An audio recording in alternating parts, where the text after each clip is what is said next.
اعوذ باللہ من الشیطان الرجیم بسم اللہ الرحمن الرحیم۔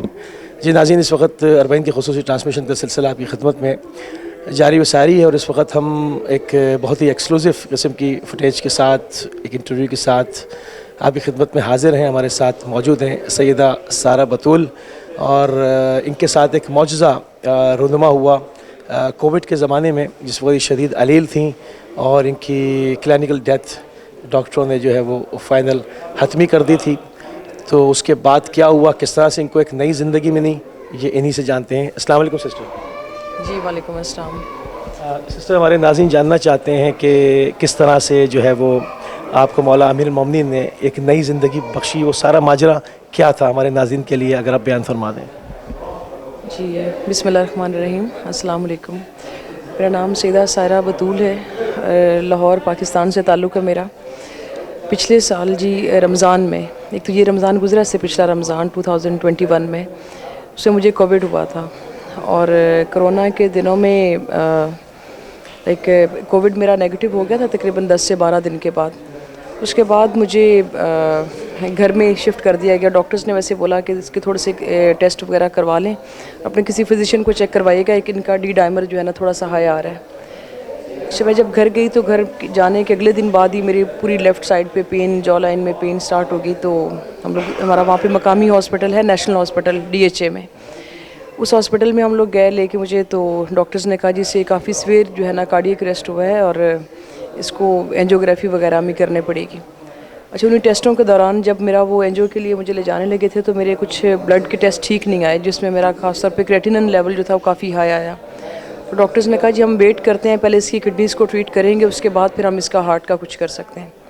اچھا، اسی دوران کریٹینن لیول جو ہے وہ کنٹرول نہیں ہو رہا تھا، کمپلیکیشنز بڑھتی گئیں، تو میرا پھر ڈائلسس پہ میں شفٹ ہو گئی، میرے ڈائلسس وغیرہ سٹارٹ ہو گئے ہوئے تھے۔ اب ان ڈائلسس کے دوران وہ چیزیں گریجولی جو ہے نا خراب ہونا شروع ہو گئیں، مطلب بہتری کی بجائے میں اور مزید ڈاؤن ہونا سٹارٹ ہو گئی۔ تقریباً یہ 1.5 مہینے کا ٹائم گزرا، 1.5 مہینے وہ ICU میں رہی میں ہاسپٹل میں، اور اینڈ پہ یہ تھا کہ میں پھر وینٹیلیٹر پہ شفٹ ہو گئی۔ جب وینٹیلیٹر پہ گئی تو وہیں پہ ڈاکٹرز نے جو میرا کڈنی کا اور ہارٹ کا کر رہے تھے، تو انہوں نے پھر میرے گھر والوں کو، رشتہ داروں کو بتایا کہ جی کلینکلی اس کی ڈیتھ ہو چکی ہوئی ہے، کیونکہ اس کے آلموسٹ ملٹی آرگن فیلئر ہے ان کا، تو بس آپ لوگ پرمیشن دیں تاکہ ہم اس کا یہ جو ہے نا وینٹیلیٹر ریموو کر سکیں۔ اب وینٹیلیٹر ریموو کروانے کے لیے میرے خیال میں پرمیشن وغیرہ لے رہے ہوں گے گھر والوں سے یا جو بھی تھا۔ ایون میرے پیچھے گاؤں میں فون کر دیا گیا تھا کہ ڈاکٹرز کہہ رہے ہیں اس کو زیادہ دیر رکھنا نہیں ہے، اسے فوری آپ جیسے بھی ہوگا دفن کیجیے گا، کہ اس کی باڈی کی حالت نہیں ہے۔ میری پوری باڈی میں پانی پڑ گیا ہوا تھا۔ اب اس کے دوران پھر انہوں نے مجھے جب پیچھے گاؤں فون کر دیا، جس کی قبر وغیرہ بھی تیار کر دیں، اور ہم لوگ اسے لے کے بس آ رہے ہیں، تو وہ جو ICU والا روم تھا وہاں میرا بھائی کھڑا ہوا تھا، ڈاکٹرز تھے، نرسز وغیرہ تھیں، جب میرا وینٹیلیٹر ریموو کرنے لگے۔ اب اسی دوران میں نے نیند میں دیکھا ہے، خواب میں دیکھا ہے، مرے ہوئے دیکھا ہے، یہ مجھے نہیں پتا، لیکن اتنا مجھے یاد ہے کہ ایک نور کا حالہ تھا، ایک دائرہ تھا۔ جب آپ کومے میں چلی گئیں اس کے بعد آپ نے؟ جی، یہ کومے کے بعد جس وقت میرا وینٹ ریموو کرنے لگے تھے، اب اس وقت انہوں نے دیکھا ہے کہ ایک نور کا حالہ ہے جو میرے اوپر ایسے دائرے کی صورت میں نہ گھوم رہا ہے، اور اس نور کے اس طرف میرا چھوٹا بھائی سید شان حیدر، ان کی ڈیتھ ہو گئی ہوئی ہے کچھ عرصہ پہلے، 4 سال پہلے، وہ کھڑا ہوا ہے، اور اس کا بھی مجھے نا وہ روشنی اتنی تیز ہے کہ مجھے وہ پراپر صحیح نظر نہیں آ رہا، بس محسوس ہو رہا ہے کہ جی اچھا اس طرف شان ہی کھڑا ہے۔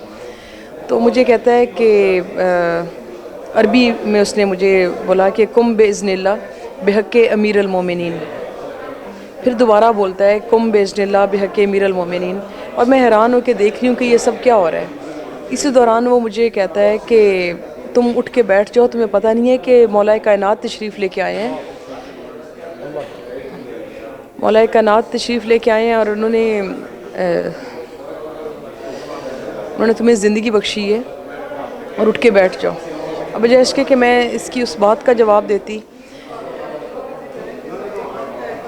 میں مولا کی طرف مخاطب ہو کے کہتی ہوں، میں کہتی ہوں مولا کہ میں تو آپ کے سامنے مری بھی ہوں، میں کس طرح سے میں اٹھ کے بیٹھ سکتی ہوں۔ تو اس میں اتنی دیر میں جب میں اس نور کے ساتھ باتیں کر رہی ہے، یہی میں نے بولا کہ جی میں کیسے اٹھ کے بیٹھ سکتی ہوں، تو ایک وہ لہجہ جو سنا ہوا تھا شروع سے کہ مولا کائنات کا لہجہ جیسے کہ بجلی کی کڑک کا میں مولا کائنات کا لہجہ ہے، اسی طرح سے ایک وہ سخت سی آواز آئی ہے کہ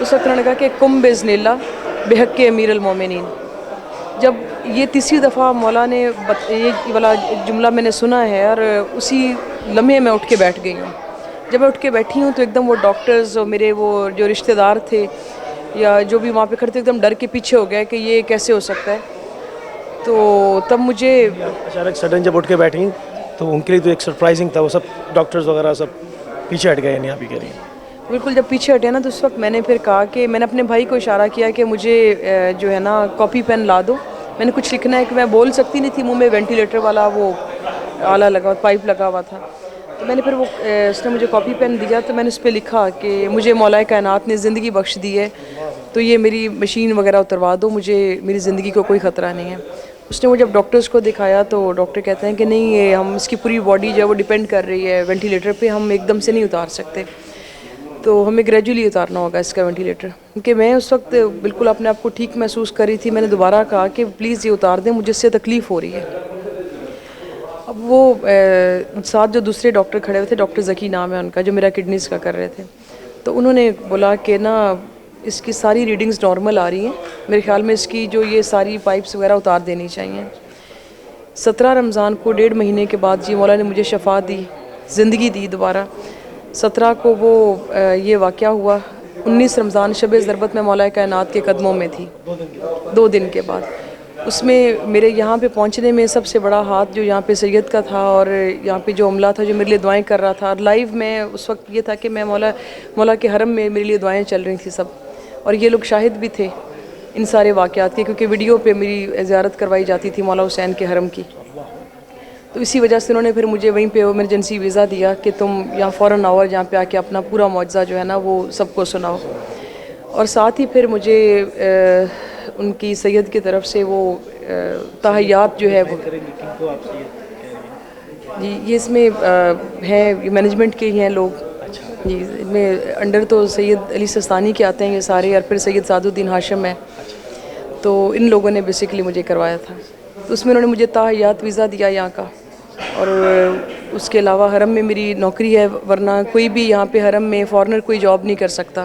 میں واحد فارنر ہوں جن کو ان کے کہنے پہ یہاں پہ جاب دی گئی ہے. ابھی بھی آتی ہوں, مطلب وہ ایک خدامہ کا کارڈ بنا ہوا ہے, جب بھی آتی ہوں آ کے جو چند لمحے ہیں وہ یہاں پہ آ کے مولا کے حرم میں نوکری وغیرہ کرتی ہوں. اب کیا میسج دیں گی جو ہمارے ناظرین اس وقت دیکھ رہے ہیں؟ بعض لوگ کے جب ہم جیسے پروگرامس وغیرہ کرتے ہیں تو لوگ فون کرتے ہیں, ہم ہمیشہ یہ کہتے ہیں کہ حاجت بیان نہیں کرنی ہے, وہ سب ان کو سب پتہ ہے, خدا جانتا ہے, اور صرف اہل بیت کا واسطہ دیں, مولا حسین کا واسطہ دیں. تو بہت سارے لوگ ہیں اس وقت بھی دیکھ رہے ہوں گے, ہر انسان کے پاس حاجتیں, ان کے لیے ان کی دل کی ڈھارس کے لیے کوئی میسج؟ بالکل میسج ہے جی. ہمارے کچھ جو ہم کمزور ایمان کے لوگ ہیں جی, ہمیں ایک لمحے کے لیے کوئی چیز نہیں ملی تو ہم در بدر وہ کہتے ہیں نا کہ ہم اپنا ٹریک چینج کرنا شروع ہو جاتے ہیں. حقیقت یہ ہے کہ ان کی ٹھوکر میں کائنات کو رکھ دیا گیا. جس طرح انہوں نے اس کی ذات کو منوانے کے لیے قربانیاں دی ہیں, اسی طرح سے پھر اس کی ذات نے ان کے اختیار میں سب کچھ دے دیا. اب یہ میرا ایک واقعہ, اور ایسے کئی لوگوں کے ساتھ یہ واقعات ہوئے ہیں کہ کسی کو زندگی عطا ہوگی, کسی کو شفا عطا ہوگی, تو یہ کون دے رہا ہے؟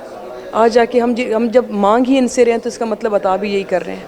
اچھا, آپ ایک چیز اور ذکر کر رہی تھیں ابھی انٹرویو سے پہلے والی بات ہوئی کہ پیس میکر کا آپ بتا رہی تھیں, میں چاہوں وہ بھی ایڈ کریں اس میں.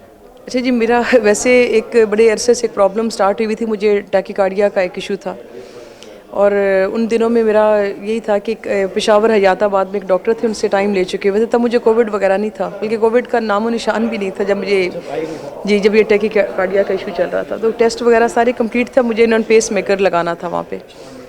تو الحمدللہ یہ جب مولا نے جب یہ زندگی دی تو اتنی بے عیب دی کہ وہ بھی میرا مسئلہ, مجھے بڑے عرصے بعد میں نے ریئلائز کیا کہ مجھے کوئی ٹیکیکارڈیا کا ایشو نہیں ہو رہا, اور وہ تو مسئلہ ہی ختم ہو گیا ہوا ہے. اور آج تک خدا کا شکر ہے کہ مجھے کوئی سنگل میڈیسن بھی نہیں لینی پڑتی. اور اب یہاں پہ جب بھی وہاں پہ دل گھبراتا ہے اور وہ یاد آتی ہے ان کی عطا, تو اسی وقت پھر آتی ہوں, کیونکہ ویزے کا مسئلہ مولا نے رکھا نہیں ہے میرا, وہ ملٹیپل ویزا ہے اور ہمیشہ کے لیے انٹری دے دی ہوئی ہے. تو بس وہاں سے جو ہے انہیں کی وہ صدقہ خیرات مل رہا ہے اور لے کے یہاں پہ پہنچ جاتی ہوں. جی بہت شکر گزار ہیں ہم, انتہائی ممنون ہیں, آپ نے اپنا قیمتی ٹائم ہم کو دیا, بہت شکریہ آپ کا. تھینک یو ویری مچ جی. جی ناظرین، آپ نے دیکھا اور ہماری سسٹر کی گفتگو آپ نے سماعت فرمائی کہ اہل بیت علیہ السلام کے اختیارات پروردگار نے جو ان کو ولایت تکمیلی سے نوازا ہے، اس میں جو تصرف ہے وہ کس طرح وہ جب چاہتے ہیں اپنے چاہنے والوں کو، اپنے ماننے والوں کو، اور کسی بھی مصیبت کے حامل شخص کو جب چاہتے ہیں سیکنڈوں کے اندر اس کی پوری حیات کو تبدیل کر دیتے ہیں۔ ہمارا ایک چھوٹا سا یہ ایک انٹرویو تھا، مگر میرے خیال میں یہ ایک پرنور اور بہت ہی ایمان افروز گفتگو جو ہماری بہن کے ساتھ ہوئی، جب یہ تمام طرف نشر ہوگا انشاءاللہ، جو آپ دیکھیں گے اس کو، تو اس سے ایک ایمان میں ایک طاقت، ایک قوی پن جو ہے وہ انشاءاللہ ضرور جو ہے وہ آپ محسوس کریں گے۔ اس وقت ہم کربلا المقدسہ میں موجود ہیں اور انشاءاللہ جلد اگلی منزل پہ آپ سے ملاقات ہوگی۔ السلام علیکم ورحمۃ اللہ۔